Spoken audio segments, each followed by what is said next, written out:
আজি আমি ইয়াত কালবৈশাখী যিটো মানে চৈত্ৰী মাহৰ পিছত যিটো এটা পূজা হয় সেইটো হ'ল তাৰ নাম হ'ল কালবৈশাখী। কালবৈশাখী এইটো এটা খুব আনন্দৰ মেলা। ইয়াত ভক্তবান ৰাইজে উপস্থিত প্ৰথমবাৰৰ বাবে ভালেখিনি মানুহ আমি দেখা পাইছোঁ।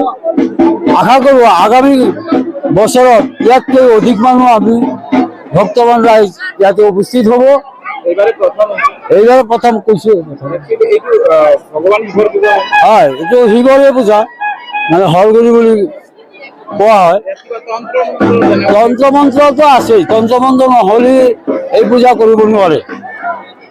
তন্ত্ৰ মন্ত্ৰ আছে। এজন মানুহৰ পিঠিত কিবা এটা বিন্ধাই দিয়া হয় তেজ ওলাই, ইয়াক কি তন্ত্ৰ মন্ত্ৰ নেকি? তন্ত্ৰ মন্ত্ৰ আছে। হ্যাঁ, এবার প্রথম হয়েছে, এইবাৰ প্ৰথম মানে প্ৰথমবাৰৰ বাবে। এইটো খৈৰাবাৰী চৰক পূজা মাঠ বুলি কয়। এইটো হ'ল প্ৰথমবাসী আমাৰ ৰাইজৰ ওচৰৰ অনুৰোধ আমাৰ যাতে আমি আহা বাৰো কৰিব পাৰোঁ বা বছৰ বছৰ কৰিব পাৰোঁ, এইটোৱে মানে ৰাইজৰ ওচৰতে আমাৰ প্ৰাৰ্থনা।